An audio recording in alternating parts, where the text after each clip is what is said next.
AI is growing by a lot. So कुन course choose गर्नुपर्छ HM मा एकदम राम्रो PR छ. सो मैले कोर्स चेन्ज गर्न पाउँछु कि नै There is no such right course from immigration's perspective. Visa रेटमा चाहिँ अलिकति downfall Brisbane might be a great option. It makes Australia a very good destination. These three things are the key pillars. अब visa success rate पनि राम्रो destination change गर्ने plan Yes, of course, things are going to get better.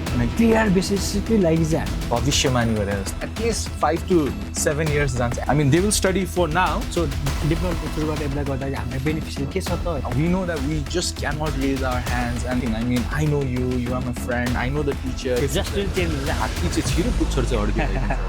Hello नमस्ते म सन्तोष खड्का बोल्दैछु आज मसँग मेरो गेस्ट हुनुहुन्छ समयोग सर उहाँ चाहिँ अस्ट्रेलियाको सेक्टरतिर लामो समयदेखि काम गर्दै आउनुभएको छ डिफ्रेन्ट युनिभर्सिटीहरूसँग सो आज उहाँसँग चाहिँ हामी दुई चारवटा कुराहरूमा डिस्कस गर्दैछौँ अबाउट अस्ट्रेलियाको स्टडी रिलेटेड कुराहरूमा सो समयोग sir welcome Thank you so much. Thank you so much. सन्चै हुन्छ सन्चै एकदम छ. सो अब हामी सुरु गरिहालौँ है त के छ भन्दाखेरि अब स्टुडेन्टहरू अस्ट्रेलिया जान खोज्यो भने सो राइट टाइम होइन कुन होला कुन कोर्समा जानु पर्ला स्टुडेन्टले के गर्नु पर्ला सो थोरै हाम्रो स्टुडेन्टहरूलाई एक्सप्लेन गरिदिनु पनि छ Well, Santosh sir, firstly, thank you for having me here.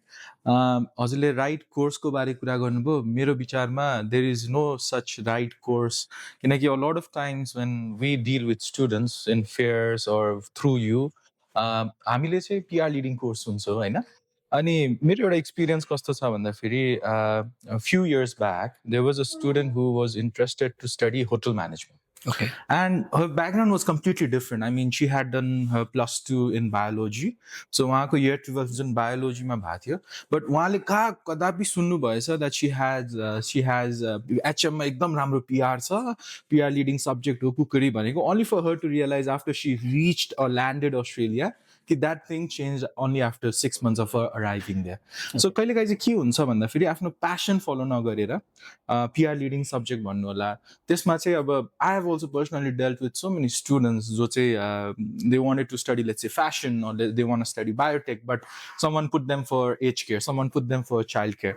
I deeply believe कि आफूलाई जे कोर्स पढ्न मन छ त्यही कोर्समा स्कोप छ त्यही कोर्समा काम गर्नु होला Australia is all about you going there studying what you want to study then working on that particular field and after you have worked for a couple of years maybe if you have enough points then you need to file for a PR but of course consult with migration lawyer for this purpose but again there is no right course there is only right student who needs to apply for their dream courses. Thank sir अर्को स्टुडेन्टहरूले rise गर्ने question चाहिँ के छ भन्दाखेरि चाहिँ हजुर sir कुन कोर्समा जाँदा चाहिँ मेरो एकाडेमिक ब्याकग्राउन्डले चाहिँ मलाई पुस गर्छ सो कुन कोर्स चुज गर्नुपर्छ सो यस्तो कुराहरूमा चाहिँ अलिक रिमोट चलिरहेको छ होइन सो तपाईँ चाहिँ एज अ स्टुडेन्ट मान्नु साइन्स ब्याकग्राउन्डबाट आयो या एकाडेमिक के अरे कमर्स ब्याकग्राउन्डबाट आयो या एजुकेसन ब्याकग्राउन्ड आयो भने सो एज अ तपाईँ यो फिल्डको धेरै वर्षको अनुभवको कारणले सजेस्ट गर्नुपर्दा सो के सजेस्ट गर्नुहुन्छ होला चाहिँ well there are a lot of courses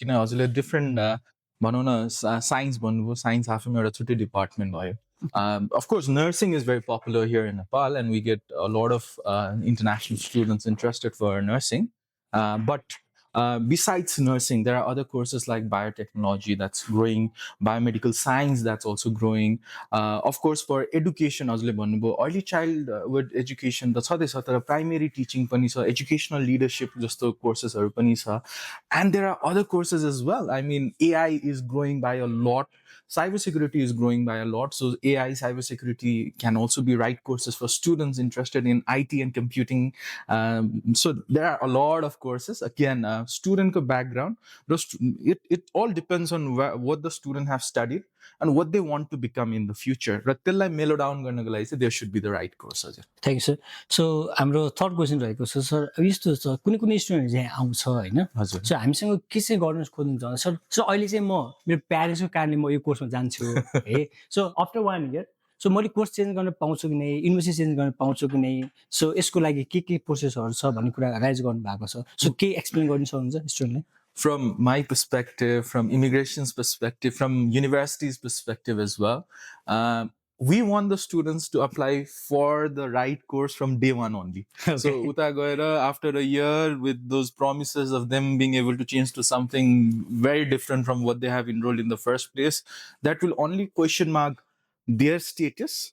At the same time, it is only going to make our life difficult in the future as well. I mean, we're not sending students for the right course and they have to move their courses, change their courses after they reach there. Possibility होला, of course त्यसमा पनि के कस्तो process भन्ने छुट्टै एउटा conversation हुनसक्छ। तर मेरो यसको थट चाहिँ के हो भन्दाखेरि कुनै पनि स्टुडेन्टलाई हामीले डे वानदेखि नै right university, right course, right city pani. Like a city also matters a lot. I mean, when we talk with students, out of every 10 students, 5 of them want to go to Sydney. And maybe for some students, Brisbane might be a great option because Brisbane has HM ko ekdam ramro scope, so Gold Coast is nearby. Perth can be a good option for engineering student, for mining student, and also for those students who do not want to stay far away from Nepal, because Perth is only 2 hours 45 minutes away from us here in Kathmandu. So there are cities, universities, and the right course, all of this combined makes Australia a very good destination for anybody. But these three things are the key pillars. Thanks, sir. So अनि यो हाम्रो के छ भन्दा recently यो visa रेटमा चाहिँ अलिकति डाउनफल गएको थियो हैन, जसले गर्दा हाम्रो स्टुडेन्टहरु र उहाँको प्यारेन्ट्सहरु चाहिँ एकदमै प्यानिक के। सो स्टुडेन्टले के प्लानिङ त गर्यो एप्लाई गर्ने भनेर, र रिसेन्टली अब भिजा रेट चाहिँ अलिकति डाउनफल गएको कारणले अब नगर्ने कि डेस्टिनेसन चेन्ज गर्ने प्लानिङ कतिले चाहिँ गरिसक्नु भएको थियो। सो उहाँ जस्तो प्यारेन्ट्स स्टुडेन्टलाई चाहिँ हजुरले चाहिँ अब आउने इन्टेकमा सो त्यही रेसियो नै कन्टिन्यू हुन्छ कि अलिकति केही चेन्जेसहरू हुन्छ जसले गर्दा उहाँलाई एप्लाई गर्दाखेरि अब भिजा सक्सेस रेट पनि राम्रो हुने केही प्रोबेबिलिटी देख्नु भएको छ? सर यसमा दुईटा कुरा छ हजुर। पहिलो कुरा त of course visa rate is the most crucial part of for any student. A lot of investments are done. तर अनि भिजा नलाग्दाखेरि चाहिँ कस्तो भइदिन्छ भन्दाखेरि हात्ती चाहिँ छिरे पुच्छर चाहिँ अड्के भइदिन्छ हजुर। तर when it comes to predicting let's say visa rate अब के होला, मार्चमा के होला, अप्रिलमा के होला, I mean, honestly, if you ask me, all of us are only working on prediction. When I talk with different partners of ours, or when I talk with different providers, or when we talk with different stakeholders of our industry, सबैजनाको आफ्नो आफ्नो perspective छ।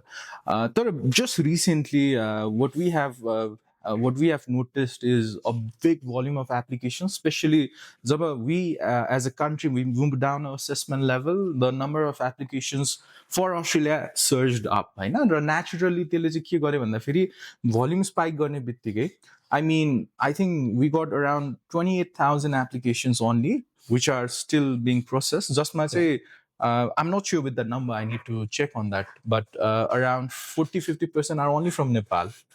So that is a big volume of applications. र यतिसम्म भइरहेछ कि अहिले चाहिँ the High Commission which was in Delhi, त्योबाट पनि we have to move it somewhere else, and that is in Western Australia. So उहाँहरूले चाहिँ जुन तरिकाले डकुमेन्टहरू चेक गर्नु भइरहेको थियो, maybe the level of the depth of knowledge that Delhi High Commission would have त्यो अर्कोसँग नहोला। So त्यसले गर्दा अलिकति डिस्पेरेन्सी भइरहेछ। Of course things are gonna get better किनकि अब भोल्युम हजुरलाई पनि थाहा छ अलिकति स्लो डाउन भएको छ, अस्ट्रेलियाको एप्लिकेसन्स घटेको छ। But having said that, I think the right volume is always the key. With big volume comes big number of servicing that the High Commission has to do, lot of applications. But at the same time, a lot of not so good, not so genuine applications also started appearing. So you सबै कुराले गर्दाखेरि चाहिँ अलिकति we got affected. Okay sir. अनि sir अनि सुन्नु न, कति स्टुडेन्टहरु चाहिँ हामीसँग के क्वेरी गर्छ भन्दाखेरि चाहिँ सर पेयर बेसिसकै लागि चाहिँ हामीले कोर्स चुज गर्नु पर्दा चाहिँ कुन कोर्स चाहिँ फर्स्ट प्रायोरिटीमा चाहिँ राख्नु पर्यो हामीले भन्ने कुराहरु चाहिँ उहाँले सोध्नुहुन्छ हैन। सो तपाईको पोइन्ट अफ भ्यूमा चाहिँ के गर्दा चाहिँ बेटर हुन्छ? सर फेरि पनि यो त मैले भविष्यवाणी गरे जस्तो हुन्छ। यहाँले मैले किन भन्न छु भन्दा कोही पनि विद्यार्थी either for bachelors or for masters उहाँहरु अस्ट्रेलिया जानुहुन्छ भने उहाँहरुले आफुलाई 3 वर्षको कोर्सको लागि असाइन, लेट्स से 2 to 3 इयरको कोर्सको लागि असाइन गरेर जानुहुन्छ।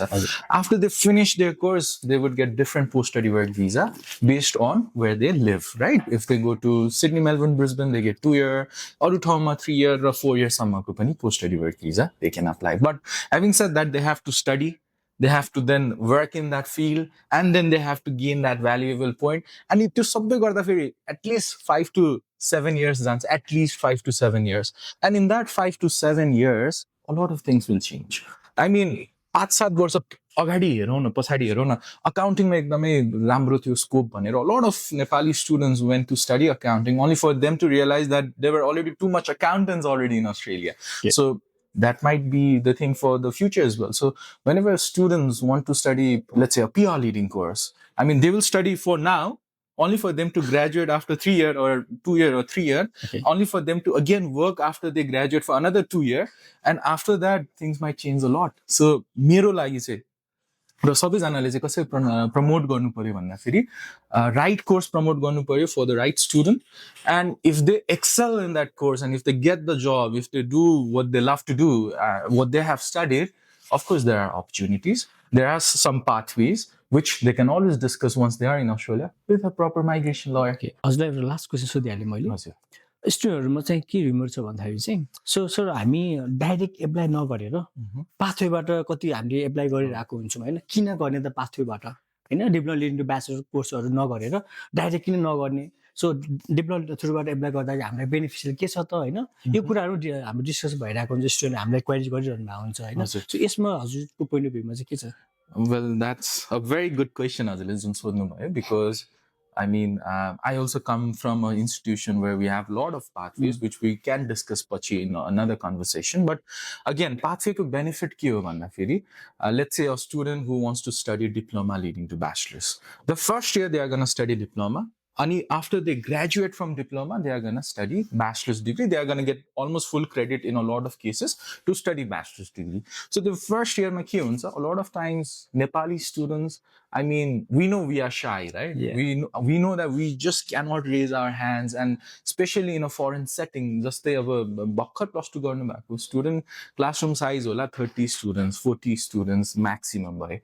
They go to Australia, they see there are big lecture halls, teachers are using presentations and PPTs to teach students, and all of them are new. And in Nepal, where we study in a very familiar setting. I mean, I know you are my friend, I know the teacher, he knows my name. And in Australia, I mean, you might not be able to find that. So diploma classroom size sano. So we are trying to help international student and make sure that the academic shock that they will be getting once they study in Australia is bare minimum.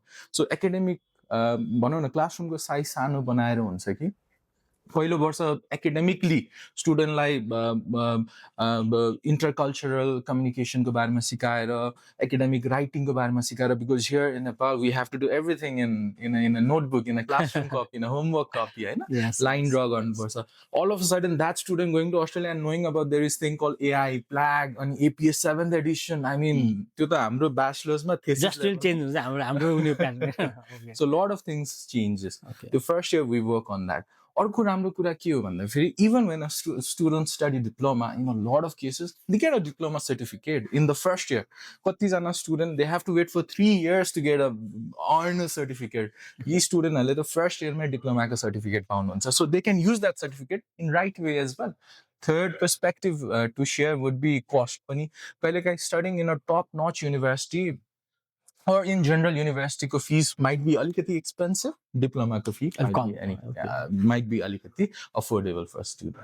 Okay sir, so thank you so much sir आइदिनु भयो है हामी फेरि अब next भिडियोमा फेरि एकचोटि मौका मिल्यो भने फेरि डिस्कस गरौँला है हजुरले इन टर्म्स अफ तपाईँको डिफ्रेन्ट कुराहरू सेयर गरिदिनु भएको छ कन्फ्युजन क्रिएट थियो होइन त्यसलाई जस्टिफाई गरिदिनु भएको छ once again thank you so much thank you so much for having me sir thank you